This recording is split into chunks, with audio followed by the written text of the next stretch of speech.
And how do I mark my timeline? Well, I mark my timeline with music.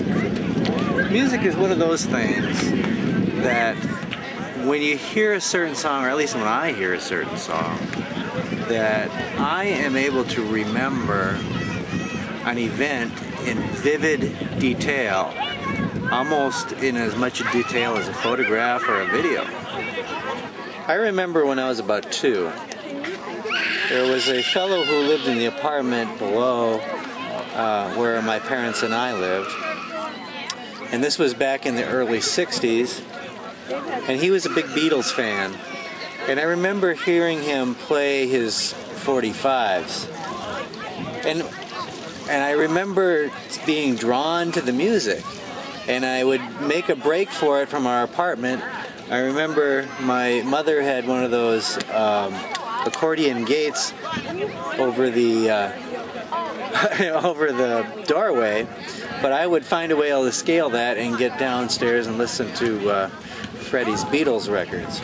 And the one that I remember the most is the 45 of the song Help. Help, I need somebody. Help, not just anybody. Help, you know I need someone. Help!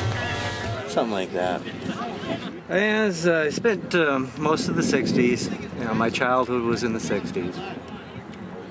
In the early 70s, I remember the advent of FM rock and album-oriented rock, and some of the bands that were the forerunners of that, like Black Sabbath and Led Zeppelin and that. I mean, prior to FM, we listened to music on crappy AM radios with crappy speakers. When I was 10 years old, it was 1972, and I can remember it like it was yesterday. I would hear this music coming from a garage down the hill from me. And with some teenagers who had a band, and probably one of the 3 songs they knew was Iron Man. And they used to play it over and over again. And I remember I used to hear this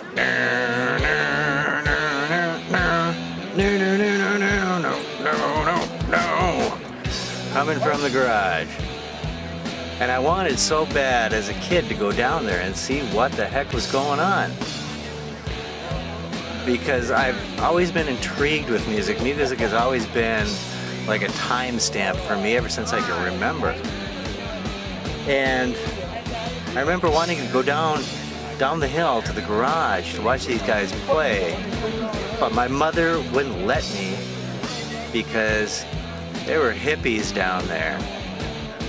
And back in those days, as a kid, your parents really didn't want you hanging out where there were hippies because,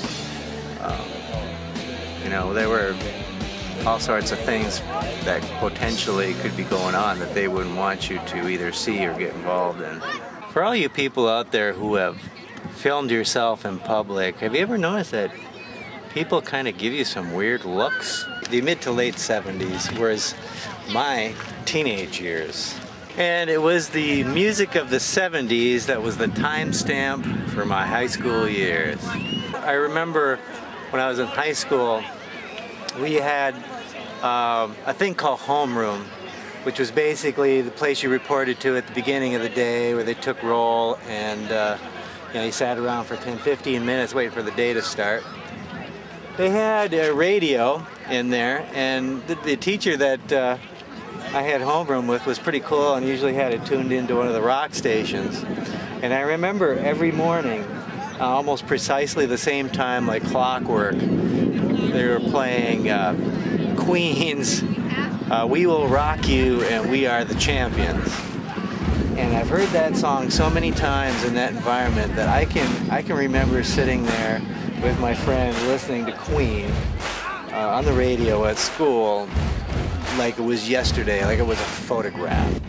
It was the music of the early 80s that was the timestamp for my college and early adult years. And there's one song of that era that And again, it's not a song I like, but it was a song I heard many, many times. And it reminds me of my early college years. I can remember sitting down, being down in the lounge and playing you know, some of the video games of the time, like Donkey Kong and Defender and Tron and some classic games like that. But the backdrop for those times was a song by the Jay Giles band. God, how did it go? Freeze Frame. Freeze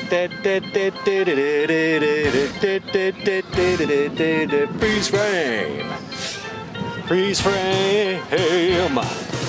Something like that. And like I said, that was the backdrop for those years. And I can remember vividly the guys I was with. I can remember vividly what the environment looked like.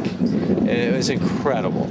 As I became an older adult, or hitting my late 20s, I packed up and I put everything I owned in my car and moved out to California also.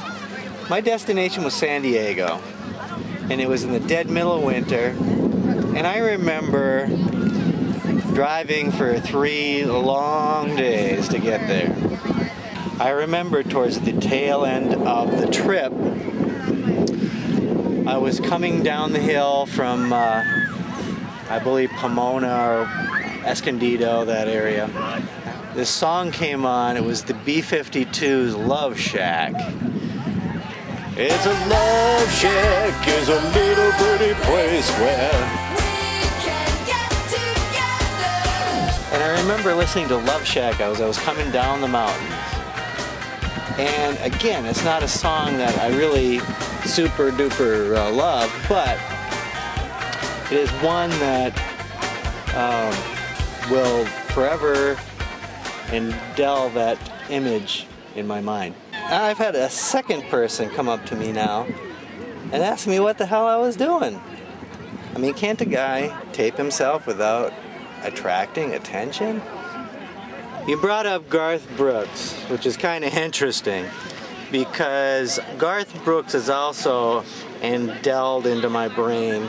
The significance that Garth Brooks has for me is that I was listening to Garth Brooks the last time that I was puking drunk. I'll never forget it. I remember the day. It was September of 1992. And I was living in Phoenix, Arizona at the time. And one of my coworkers, it was their last day, and we all decided to go out and hit a bar and give her the old send-off, you know. And I remember the folks I was with started doing shots of kamikazes. Now, of course, I turned them down the first couple of times, but I ended up getting talked into it, which was a big, I ended up getting talked into it, which was a big mistake. So I did a few kamikazes, had no idea how it was going to hit me, and it hit me hard. And I remember the band, a country band that was playing there, when I was hitting the peak of drunkenness, came out with the song, I've got friends in low places where the whiskey drowns and the beer chases my blues away. And I'll be okay. It seems like they played that song over and over and over again. At this point in my life, a lot of things that were a big deal at one time are just a small blip on the radar screen. I mean, high school, I mean, it's just a microscopic blip on the radar screen for me. College, which I remember my first day like it was yesterday. Seemed like it would never end. Like I had forever in front of me. I'm getting some really weird looks here. I mean, people are looking at me like, what the hell are you doing? I mean, it's like I've had 3 people now walk up to me and ask me what I'm filming, and it's obvious. So it's like I'm not, you know, pulling a Renetto here, you know, and whatever. Later.